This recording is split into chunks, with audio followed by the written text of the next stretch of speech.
औरत का घर।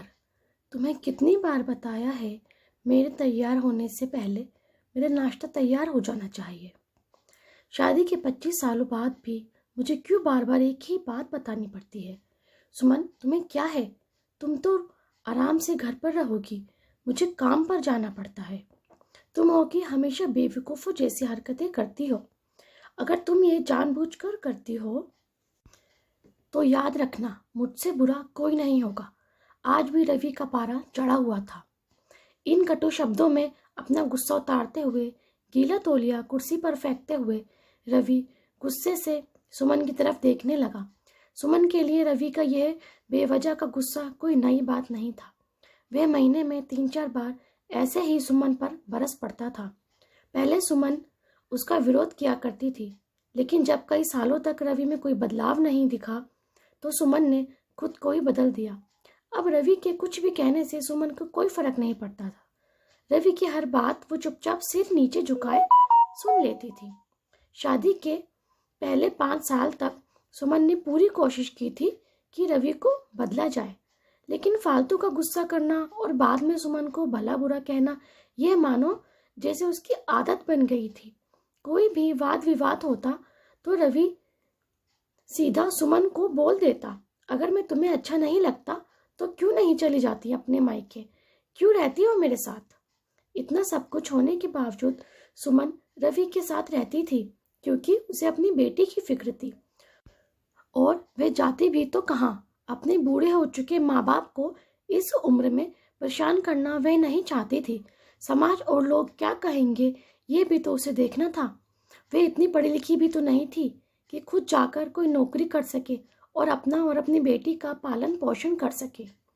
सुमन को जब अपनी फिक्र नहीं थी, उसको फिक्र थी तो बस अपनी शादी लायक हो रही बेटी की।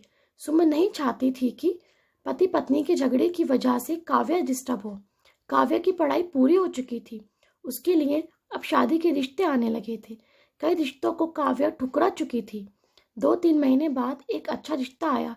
रिश्तेदारों और पहचान के लोगों ने भी लड़के के बहुत गुणगान किए थे।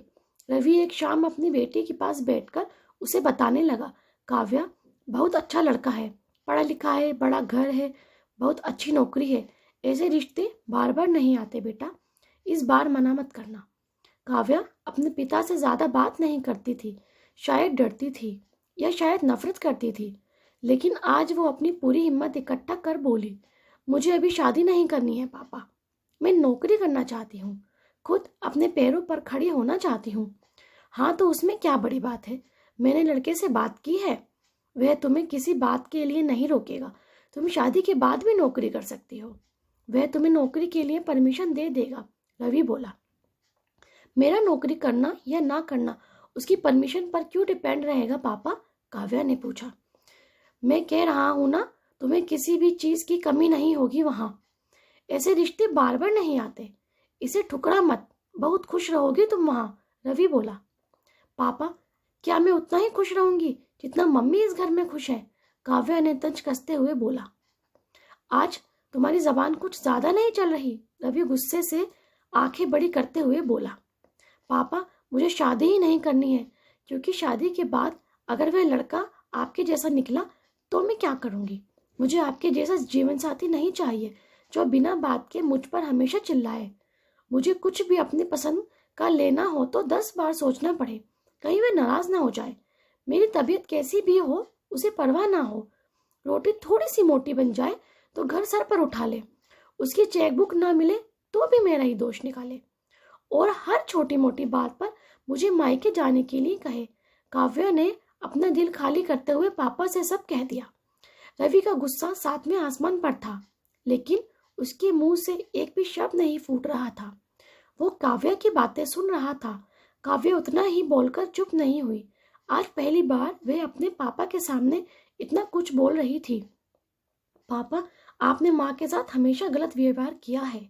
आप अपने ऑफिस का गुस्सा बिना सोचे समझे माँ पर उतार देते हैं, कभी इस बात की परवाह भी नहीं करते कि उन्हें कैसा लगता होगा। आपकी बातें सुन सुन माँ ने अपना स्वाभिमान खो दिया। रवि आज पहली बार अपने किए बर्तावों को महसूस कर पा रहा था। वो इतना ही बोल पाया, जो तुम्हारा मन है वो करो, मैं तो इतना बुरा हूं ना। काव्या ने रवि का हाथ पकड़ा और बोली, पापा मुझे सिर्फ एक सवाल का जवाब दे दो, क्या आप चाहोगे कि मेरा पति आपके जैसा हो? अगर आपका जवाब हाँ है तो कर दीजिए मेरा रिश्ता आज ही, और ना है तो मुझे आत्मनिर्भर बनने दीजिए। रवि कुछ भी ना बोल पाया और वहां से चुपचाप बाहर चला गया। आज उसे सुमन के सामने जाने में शर्म आ रही थी। चलते चलते उसकी आंखों से आंसू बह रहे थे। रवि ने आज से अपने आप को बदलने का निश्चय किया। अगले दिन से सुमन ने अपने पति में काफी बदलाव देखा। वह सोचने लगी कि जो हिम्मत काव्या ने दिखाई है, वह हिम्मत अगर मैं पहले ही दिखा देती तो शायद आज परिस्थिति कुछ और होती। अब काव्या पढ़ लिख कर अच्छी नौकरी करने लगी थी और 3 साल बाद उसके लिए एक रिश्ता आया। और उसकी विदाई पर रवि बोला, बेटा तू हमेशा खुश रहेगी क्योंकि तेरा पति तेरे बाप जैसा नहीं है। रवि की ये बात सुनकर सुमन और काव्या की आंखों से आंसू बहने लगे। दोस्तों, हमारे समाज में औरतों को भले ही देवी का दर्जा दिया जाता है, लेकिन वे स्वतंत्रता नहीं दी जाती जो उन्हें देनी चाहिए। उन्हें बचपन से ही बताया जाता है कि वे पराया धन है। स्कूल से आने में देर हो जाए तो पिटाई मिलती है, मोबाइल पर बातें करते हुए दिख जाए तो, खिड़की से झांकते हुए दिख जाए तो शक किया जाता है। माँ बाप का घर तुम्हारा नहीं है, पति का घर ही तुम्हारा घर है। जीवन भर ये बातें बता बता कर उन्हें ससुराल भेज दिया जाता है और एक दिन किसी छोटे मोटे झगड़े में ससुराल वालों से उन्हें सुनना पड़ता है कि इस घर को छोड़ दो और मायके चली जाओ। अब आप ही बताओ दोस्तों, ऐसी स्त्रियों का सच्चा घर कौन सा है? आखिरकार वे किस घर को अपना कहें?